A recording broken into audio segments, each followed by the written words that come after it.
श्री रामकृष्ण गुरु माझे आई मजला ठाव द्यावा पायी दिगंबरा दिगंबरा श्रीपाद वल्लभ दिगंबरा. परमपूज्य श्री रामकृष्ण सरस्वती क्षीरसागर स्वामी महाराज यांना वंदन करून आजच्या भागाचे पठण करते. श्री रामकृष्ण गुरु माझे आई मजला ठाव द्यावा पायी दिगंबरा दिगंबरा श्रीपाद वल्लभ दिगंबरा. श्री गुरुदेव दत्त, श्री गुरुदेव दत्त, श्री गुरुदेव दत्त.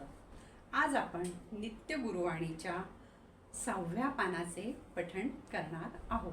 ही नित्य गुरुवाणी स्वतः म्हणजे सद्गुरूंनी सांगितलेलं आहे आणि त्यांची ही जी वाणी आहे म्हणजे ते जेव्हा आलेल्या भक्तांशी बोलत असत आणि त्यातून ते प्रश्न विचारल्यावर त्याची उत्तरं आणि ते समजावून सांगत असत प्रत्येक गोष्ट ही त्यावेळेला सगळं एक लिहून काढून नंतर हे नित्य गुरुवाणी म्हणजे हे सद्गुरूंची वाणी आहे, त्यांचे शब्द आहेत म्हणून ही नित्य गुरुवाणीचं हे पुस्तक तयार झालेलं आहे. आता ह्या 6व्या पानात काय लिहिलेलं आहे? सतत नुसता पैसा मिळवित राहणे ही पूर्ण सौख्य देणारी बाजू नाही तर चिंता वाढवणारी बाजू आहे.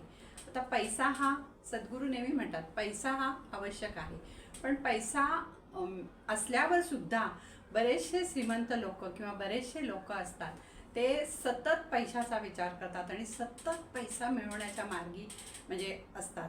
तर असं करू नका. मिळालेल्या पैशाचा पण सदुपयोग केला पाहिजे.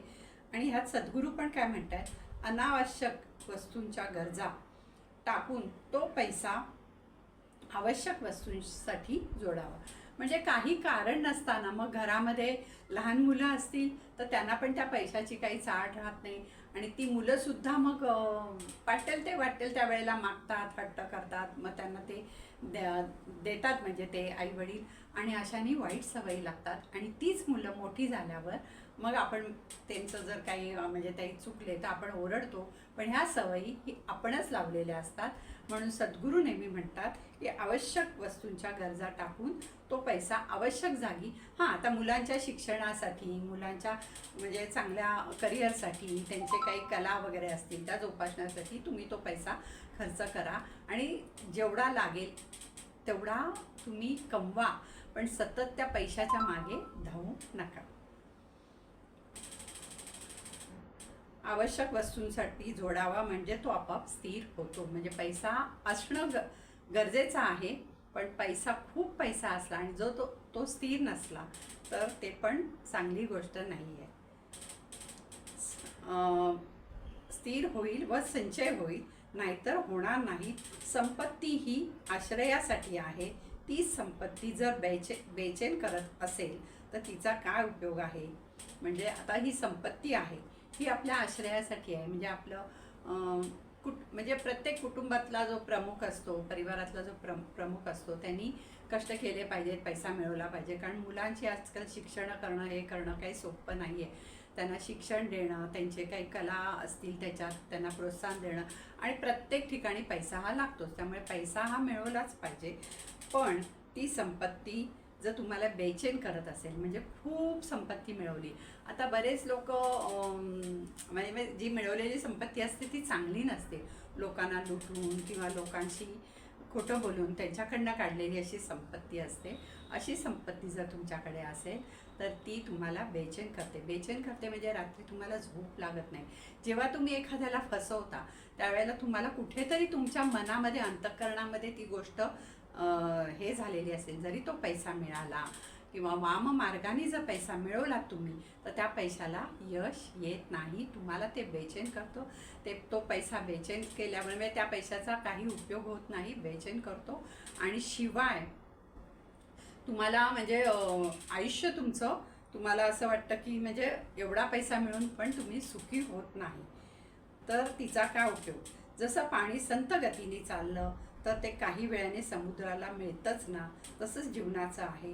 प्रयत्न करणं चुकीचं नाही, पण घाई करणं चुकीचं आहे. म्हणजे प्रयत्न करा, हळूहळू वर जा, पण तुम्ही आपोआप वरती जाऊन घालू नका पैशासाठी खोटं बोलून किंवा एकदम वर चढायचं तुम्ही हे करू नका. हळूहळू वर जा, तुमची प्रगती होईल हळूहळू. आणि अशी मिळवलेली, प्रगतीने मिळवलेला हा पैसा तुम्हाला खूप छान प्रकारे सहाय्य होते तुमच्या आयुष्यात, तुम्हाला पुरतो, तुम्हाला त्याच्यापासून सुख मिळतं. पैशाचा लोभ धरू नका. स्वतःहून कोणी दिला तर गोष्ट निराळी आहे, पण बळजबरीने किंवा फसवून लोकांकडनं पैसा घेऊ नका. तसा जर तुम्ही पैसा घेतला तर लोकांचा तळतळाट हा आलाच. म्हणजे लोक काही कारणाने तुम्ही त्यांना फसवलं आणि त्यांच्याकडनं तो पैसा घेतला तर लोकांना माहीत असतं की ह्यांनी हे आपल्याला फसवलेलं आहे. तर त्या माणसाच्या मनामध्ये, कारण त्यांनी पण कष्टाने पैसे मिळवलेले असतात ना, मग त्या माणसाच्या मनामध्ये खूप कुठेतरी खुपलेलं असतं ते, आणि मग त्यांचा जो तळतळाट असतो तो आपल्याला लागतो. आज नाही लागला, आज तुम्ही अगदी खूप आनंदात जीवन जगत असला तरी तुम्हाला कालांतराने त्याचा तळतळाट हा भोगावाच लागतो. एक वेळ माणूस अपराधी झाला तर चालेल, पण त्याचे मन अपराधी होता कामा नाही. म्हणजे मन अपराधी होता कामा नाही म्हणजे तुमच्या मनाला सतत टोचणी लागली, मन तुमचं अपराधी तुम्हाला अपराध्यासारखं वाटायला लागलं तर तसं होता कामा नाही. म्हणून कुणालाही लुबाडून, फसवून, बळजबरी करून संपत्ती मिळवण्याच्या फंदात पडू नका.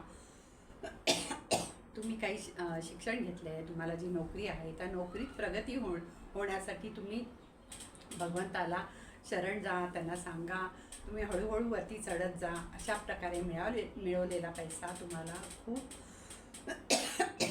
चांगला कामी येतो. पण लोकांना फसवून, लुबाडून, घालून मिळवलेला पैसा असतो तो कधी तुम्हाला पुरत नाही आणि तुम्हाला त्याच्यात यश मिळत नाही. हे सद्गुरूंनी सांगितलेलं आहे आणि हे सत्य आहे. तुम्हाला पण तुमच्या आयुष्यात या गोष्टींचा म्हणजे समजेल हळूहळू तुम्हाला, आणि त्याची काही जणांची तुमच्या आजूबाजूच्या लोकांकडे बघितलं तर तुम्हाला त्याची जाणीव होईल की कष्टाने मिळवलेला पैसा हा तुम्हाला सुख देतो, आनंद देतो. तुमच्या मुलाबाळांना त्याचे आशीर्वाद मिळतात आणि बळजबरीने मिळवलेला पैसा हा तुम्हाला त्याच्यापासून सुख मिळत नाही, तुम्हाला बेचैनी मिळते. आणि बऱ्याच श्रीमंतांची मुलं बघितलेली आहेत की ती मुलं तुमची चांगल्या मार्गाला जात नाहीत. तुम्ही बळजबरीने मिळवलेला पैसा हा असा तसा वाया जातो. त्यामुळे पैसा मिळवताना नेहमी सत्यपणाने वागून, कष्टाने जेवढा मिळेल तेवढा प्रयत्न तर करा, पण सतत पैशाच्या मागे धावू नका. श्री गुरुदेव दत्त. श्री रामकृष्ण गुरु माझे आई, मजला ठाव द्यावा पायी, दिगंबरा दिगंबरा श्रीपाद वल्लभ दिगंबरा.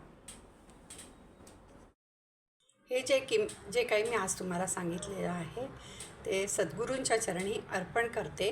आणि इदम न मम